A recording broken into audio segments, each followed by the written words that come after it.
estamos de regreso en Hoy es Noticia, ya en Conexión Global, junto a Isel Guerra, para revisar todas las noticias internacionales que hasta ahora están marcando este día. Sí. Y vamos a comenzar con una noticia que esperamos se concrete, que es el anuncio que hace el presidente de Estados Unidos, Donald Trump, de el inicio de las negociaciones entre Rusia y Ucrania, luego de haber conversado telefónicamente con los dos líderes, tanto Vladimir Putin como Volodymyr Zelensky.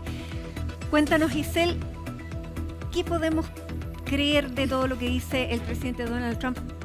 Una parte, por lo menos, podría ser. ¿Cómo estás? ¿Cómo estás, Mati? Muy buenas tardes. También a quienes nos acompañan a esta hora con este anuncio que realizaba más temprano el presidente de Estados Unidos, Donald Trump, a través de su red social Truth Social. Y como tú bien lo señalabas, Mati, tras una conversación de más de 2 horas con Vladimir Putin durante esta jornada. Esta ya es la tercera conversación telefónica con su homólogo ruso desde que asumió su segundo mandato en enero de este año. Y claro, aquí con una conversación inmediata, Mati, según planteaba Trump más temprano a través de su red social, donde él abogaba a que esos diálogos podrían llevar a un alto al fuego o incluso planteaba la posibilidad de que se pudiera poner fin a esta guerra que se extiende ya por más de 3 años. En esa misma línea, Trump también sugería que el Vaticano podría ser anfitrión de esos diálogos o de esas negociaciones, pero estos eran algunos de los pocos y escasos detalles que daba a conocer Trump durante esta jornada. Bueno, fue una de sus promesas de campaña de Donald Trump, por eso que es curioso, porque era mucho más complicado que terminar en 24 horas con la guerra en Ucrania, con la invasión, pero hay un voluntarismo, por lo tanto uno no sabe si efectivamente creer que estas conversaciones se van a dar y en los tonos que él está planteando, porque él dice que hay un interés comercial en Rusia por llevar a cabo finalmente estas conversaciones ya para terminar la guerra y poder empezar los negocios, pero no sabemos. Claro, exactamente. De hecho, en esta misma declaración, ahí tú tocas el punto respecto a estas conversaciones a gran escala, un comercio a gran escala en rigor, que según plantea Trump, eso es lo que quiere Rusia y él estaría de acuerdo si es que efectivamente se pone fin a este conflicto. Pero claro, aquí hay que tener en cuenta que después de lo que ocurrió el día jueves, cuando estábamos expectantes, ¿no?, a la posibilidad de que se pudiera concretar ese encuentro entre Zelensky y Putin y finalmente no ocurrió en Turquía, claro, evidentemente caen las esperanzas de que se vaya a poder concretar en este caso nuevos diálogos entre Rusia y Ucrania. Lo cierto es que Zelensky ha respondido precisamente a este anuncio que hacía más temprano y allí daba varias declaraciones. Él también sostuvo una llamada telefónica con Trump durante esta jornada, pero básicamente estaba pidiendo que no se tomen decisiones sin Ucrania, que es por lo demás una de las exigencias que ha planteado Zelensky desde hace ya varias semanas y varios meses. En esa misma línea, y también recordando otra de las exigencias que ha planteado Zelensky, es que desde Ucrania dicen que no se van a sentar a negociar si es que no hay un alto al fuego al momento en que ocurran esos diálogos y esas negociaciones. Y claro, en este caso particular, el anuncio de Trump queda un poco flojo, ¿no?, teniendo en cuenta que hasta este momento no se ha planteado una fecha en la que vaya a ocurrir ni qué nivel de delegaciones o de autoridades podrían estar presentes en esos eventuales nuevos diálogos entre Rusia y Ucrania. Mati, vamos a revisar precisamente parte de las reacciones, entre ellas también este anuncio que entregaba Donald Trump durante esta jornada, donde aseguraba que de manera inmediata van a comenzar diálogos entre Rusia y Ucrania. Acabamos de pasar 2 horas y media hablando con Vladimir Putin y creo que se han logrado algunos avances. La situación allí es terrible. 5.000 jóvenes mueren cada semana. Así que espero haber hecho algo. También hablamos con los líderes de la mayoría de las naciones europeas y estamos intentando resolver todo este asunto.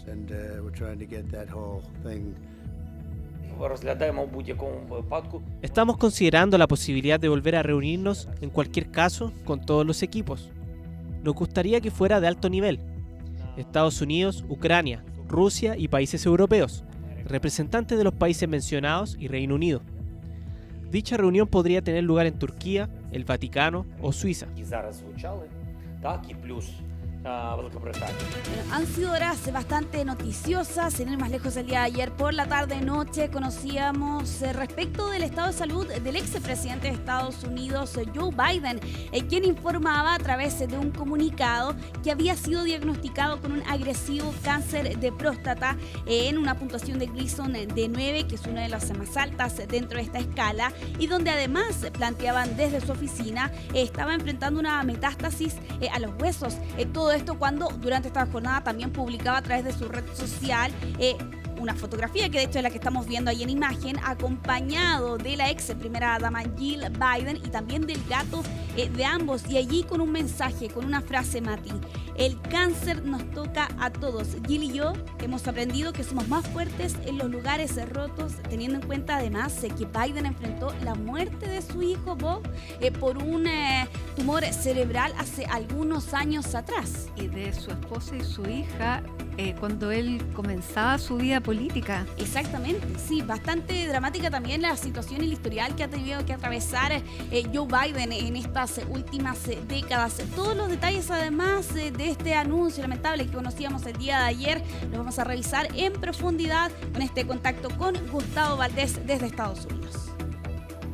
El diagnóstico se anunció a través de un comunicado que indica que fue el viernes cuando doctores descubrieron un nódulo prostático tras experimentar un aumento de síntomas urinarios. Esto llevó a que se determinara que Joe Biden, quien tiene 82 años de edad, sufre de cáncer de la próstata en estado avanzado, un cáncer agresivo que dicen se está ya extendiendo por los huesos del expresidente.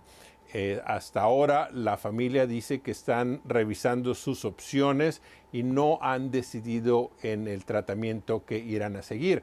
Los expertos indican que esto, a pesar de ser un cáncer agresivo, también hay la esperanza de que pueda recibir algún tipo de tratamiento. Fue en febrero de 2024 cuando Joe Biden tuvo su último examen físico como presidente. Aún era el residente de la Casa Blanca y en aquel entonces no se anunció, no se detectó esta enfermedad. Así es de que esto sería un diagnóstico nuevo según la información que estamos recibiendo.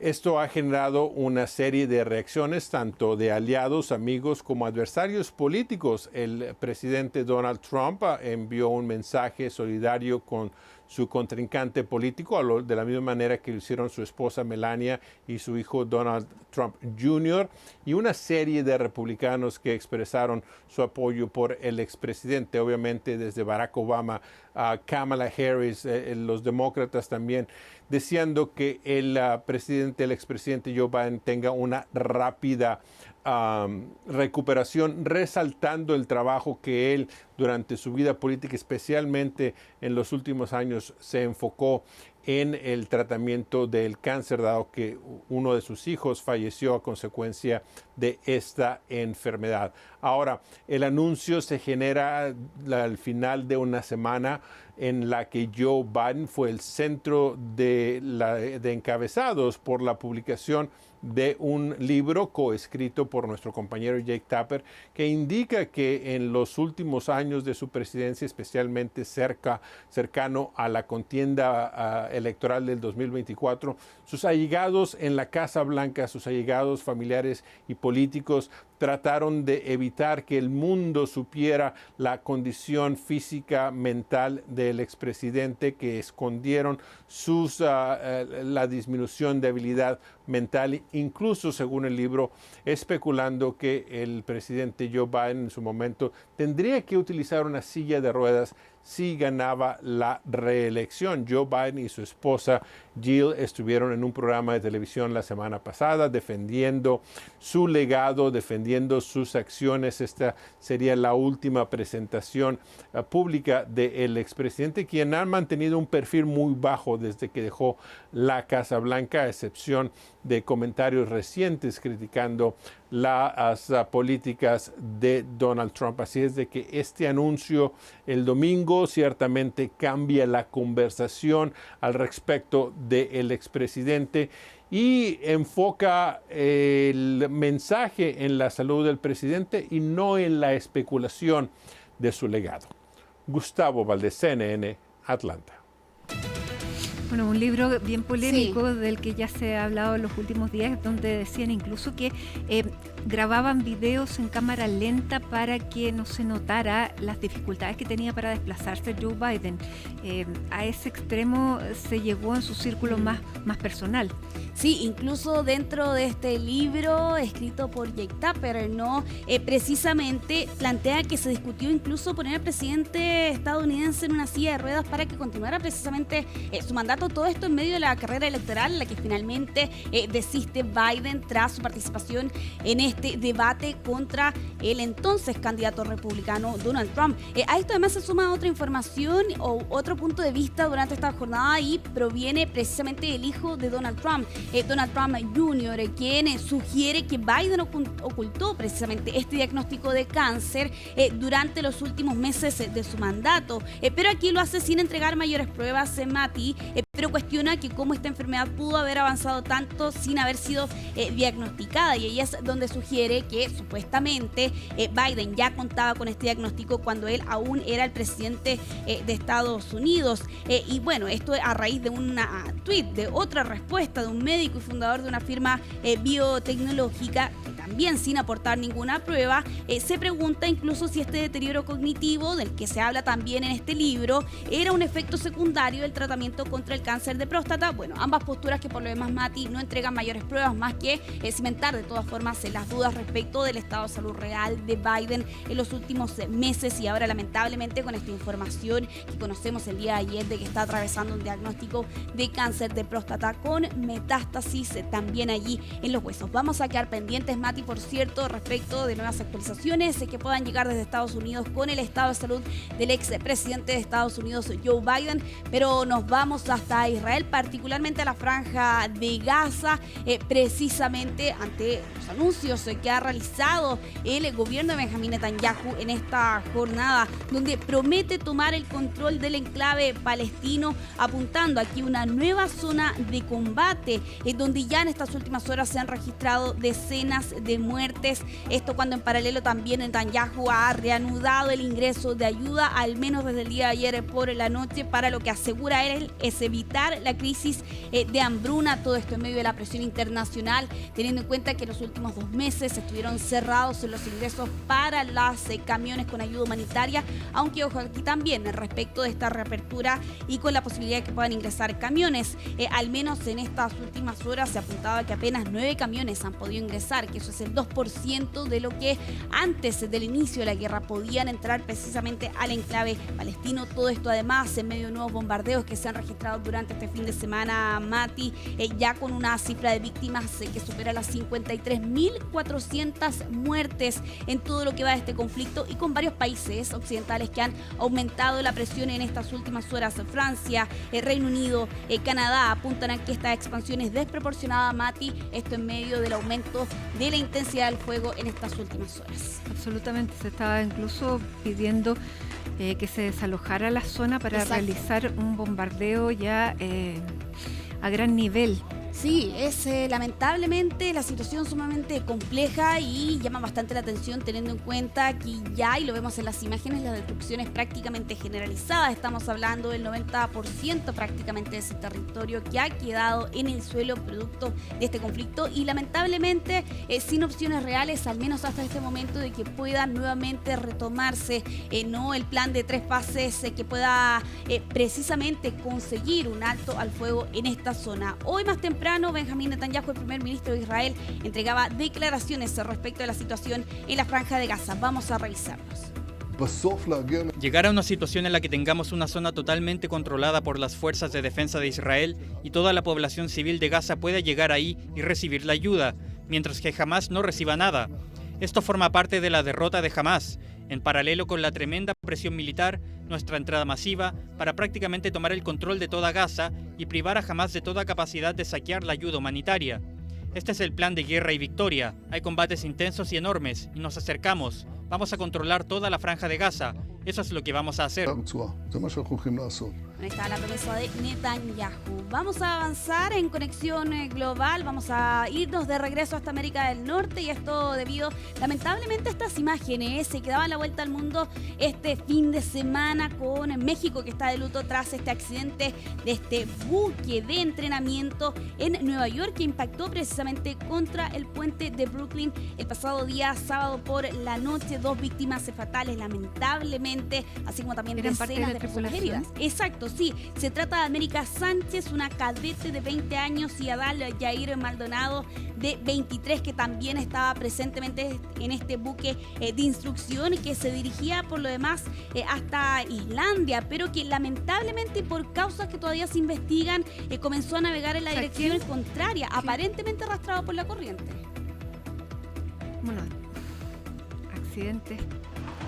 Es impactante las imágenes, uno dice cómo no midieron lo que tenían las velas con el puente, bueno, pero si la dirección era contraria. Sí, es que ahí está la duda precisamente. ¿Qué hizo que fallara en este buque de entrenamiento para que no se pudiera reaccionar ante esta corriente, ¿no? Con estos 3 mástiles que terminaron chocando contra este puente en Nueva York. Vamos a revisar precisamente el contacto con María Santana desde la zona, quien tiene más detalles, también algunos antecedentes sobre lo que viene en adelante con esta investigación. El Cuauhtémoc, el buque de la Armada Mexicana que chocó contra el puente Brooklyn el sábado por la noche, sigue atracado en el muelle 36 de Manhattan. Las autoridades siguen investigando las causas de este incidente que cobró la vida de 2 personas e hirió a decenas de otras. Lo que dicen las autoridades de manera preliminar es que 277 personas iban a bordo del buque cuando salía del muelle 17, donde había estado atracado durante varios días como parte de una gira mundial de buena voluntad. El buque se dirigía hacia Islandia cuando, dicen las autoridades, el buque perdió potencia. Eso provocó que empezara a navegar en la dirección contraria, acercándose hacia el puente, y decenas de testigos grabaron ese impactante momento cuando los mástiles de la embarcación chocaron contra la base del puente. Habían marineros y cadetes encima de los mástiles porque es tradición naval que los marineros saluden al entrar y salir de algún puerto.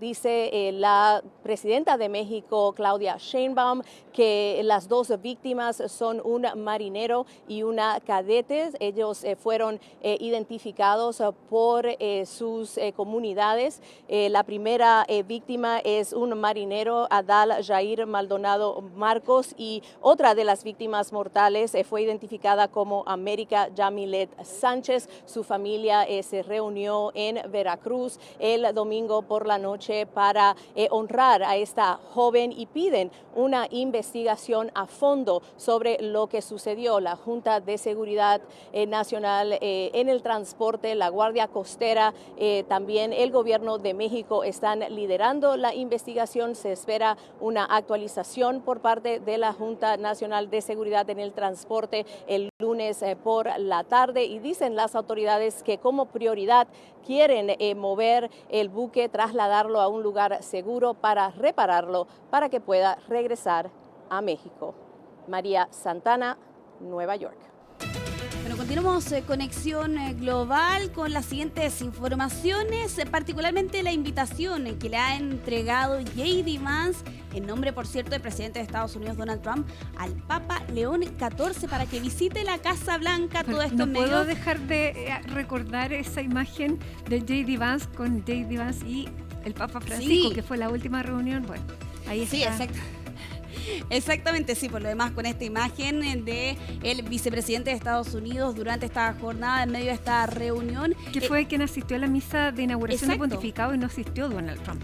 Exactamente, sí, ahí estuvo presente el vicepresidente de Estados Unidos y la primera dama, en este caso, de la vicepresidencia, y precisamente al día siguiente, es decir, hoy, le entregaba esta carta con el nombre de Donald Trump y de la primera dama Melania Trump para que visite en algún momento Estados Unidos. No hay una fecha en el calendario, al menos hasta este momento, pero hay algunas imágenes, que es precisamente lo que estamos viendo ahí en pantalla para quienes se nos escuchan a esta hora, con la entrega, podríamos decir, de regalos. De hecho, Vance y su esposa le entregan una copia de la obra de San Agustín, también una camiseta de fútbol americano de los Chicago Bears con el nombre de León XIV, precisamente su lugar de nacimiento. Y en estas declaraciones, Vance también señalaba lo siguiente: como probablemente se imagina, la gente en Estados Unidos está extremadamente emocionada por usted. Todo esto en medio también de una reunión a puertas cerradas. Se ha señalado que estuvo presente también Marco Rubio, el secretario de Estado de Estados Unidos, pero no se ha revelado el contenido de esta conversación. Bueno, es conocido, por cierto, también, Mati, las críticas que lanzó en su momento como cardenal Robert Prevost a la administración de Trump respecto de temas tan candentes como específicamente la migración. De hecho, en febrero compartió un artículo de opinión respecto del vicepresidente de Estados Unidos que se titulaba así: J.D. Vance está equivocado, Jesús no nos pide que clasifiquemos nuestro amor por los demás. Esto fue publicado en el National Catholic Reporter, y claro, aquí precisamente el entonces cardenal Prevost compartía este artículo de opinión, que daba cuenta, por cierto, también de su postura sobre la administración estadounidense. Todo esto cuando ya en temas más ligeros, Mati, hemos conocido también algunos detalles bastante llamativos respecto de los últimos años como cardenal, precisamente de Prevost, y su asistencia o concurrencia a un gimnasio, y la sorpresa de su entrenador al percatarse en la televisión que la persona que había estado entrenando al menos desde el 2023 en adelante, ahora era nada más y nada menos que el nuevo líder de la Iglesia Católica. Así es, el entrenador, que muy joven, decía, no sabía quién era, porque él llegaba siempre, nunca llegó con sotana, sino que llegaba vestido sencillamente con pantalones y una chaqueta, y él pensaba que era un profesor, que era un académico, y que su sorpresa fue máxima cuando lo vio aparecer. Imagínate la sorpresa de que mi entrenado es el Papa. Nada más y nada menos. Nada más y nada menos, cuando le decía 10 lagartijas más. Claro, toda una rutina de entrenamiento para después darse cuenta que efectivamente ahora es el líder de la Iglesia Católica, y la sorpresa por lo demás que debe haber sido para esta persona de 26 años, por lo demás. Súper joven, que se da cuenta, claro, que su entrenador es el Papa. El Papa además juega habitualmente, porque la Casa de los Agustinos tiene una cancha de tenis en su interior, y bueno, y el Vaticano también tiene otra, por lo tanto hay posibilidad, y él, de hecho, justo antes del conclave, el Papa había jugado tenis el domingo anterior. Dato interesante también, y para entender también las actividades que tienen por fuera, ¿no? En este caso, que son personas y que, bueno, que están en buenas condiciones de salud. 69 años tiene este Papa. Exactamente, sí, dato no menor también a considerar respecto de la situación actual del Papa. Mira, iba 2 veces por semana al gimnasio, a veces hasta 3. Hasta 3. Dependía de su compromiso. Eso. Bueno, dependiendo de la agenda, ahí veía el entonces cardenal Prevost cuántas veces acudía al gimnasio, pero claro, más sorpresa, que totalmente me sumo también a esa declaración, Mati, respecto a la actividad física a la que se sometía. Me pregunto más bien si mantendrá esa misma actividad física ahora que es el líder de la Iglesia Católica. Habrá que ver. ¿Tendrá entrenador? Pero claro, por lo menos seguirá jugando tenis. Juan Pablo II nadaba. Interesante. Nadaba, y le hicieron una piscina en Castel Gandolfo para que nadara. Interesante dato. Bueno, vamos a avanzar en conexión global, pero nos vamos a quedar en Europa, Mati, en esta oportunidad para hablar de la petición que ha lanzado el gobierno de Pedro Sánchez en esta jornada respecto del funcionamiento del Festival Eurovisión, porque Pedro Sánchez ha pedido excluir a Israel de este festival de música que se celebra, por cierto, en Europa, y esto por la acción militar en la Franja de Gaza. Aquí Sánchez hace un símil con Rusia, ¿no?, que en 2022 fue excluido no solo de Eurovisión, sino que también de otras competencias, y por tanto, señalaba Sánchez, no debe haber un doble estándar. Vamos a revisar parte de esas declaraciones que pronunciaba durante esta jornada el presidente del gobierno de España. Creo que nadie se llevó las manos a la cabeza cuando se inició hace 3 años la invasión de Rusia a Ucrania y se le exigió la salida de nada más y nada menos competiciones internacionales y también el no participar, por ejemplo, recientemente lo hemos visto este pasado fin de semana en Eurovisión. Y por tanto tampoco debería hacerlo Israel. Lo que no podemos permitir son dobles estándares tampoco en la cultura. Y desde aquí, en todo caso, un abrazo solidario para el pueblo de Ucrania y el pueblo de Palestina que están viviendo la sinrazón de la guerra y del bombardeo. Bueno, finalizamos Conexión Global con esta noticia que llega desde Costa Rica y el rescate de un gato que era utilizado, Mati, para ingresar droga a una cárcel en este país. De manera graciosa lo han bautizado como el Narco Michi, pero la verdad es que la historia es, si uno lo ve en detalle, es bastante dramática. Está como una nueva técnica para ingresar drogas como parte también de estos métodos de contrabando en esta penitenciaría en Pocosí. Y con este descubrimiento, en medio de una inspección rutinaria, donde se percataron que este gato llevaba un abultamiento irregular y ahí se percataron que llevaba pegado a su cuerpo con cinta industrial 2 pequeñas cargas de droga y por tanto allí se procedió al retiro de estos paquetes con estas imágenes de redes sociales donde dan cuenta, por cierto, de cómo le buscan retirar precisamente cinta no adhesiva que estaba adosada a su cuerpo. Y claro, ahora con este gato que ha sido entregado al Servicio Nacional de Salud Animal y que ya ha sido bautizado de manera curiosa, ¿no?, como Narco Michi, en medio de precisamente esa imagen. Era un burrero este gatito que lamentablemente era utilizado para ingresar droga a la cárcel. Esperemos que ahora pueda ser recibido en un hogar, que lo quieran, que lo cuiden, por cierto, y que no esté en estas condiciones y siendo utilizado, por cierto, por estos grupos de narcotráfico. Esperemos no dar ideas a nadie. Por cierto, también. Bien, Isel, muchísimas gracias por la entrega informativa en esta Conexión Global, así que hasta mañana. Nos vemos, Mati, que esté muy bien. Muchas gracias, hacemos un alto con la imagen de Concepción a esta hora de la tarde y al regreso volvemos con Nico Cavargas para ver efectivamente cómo va el partido ahí de Colo-Colo y más.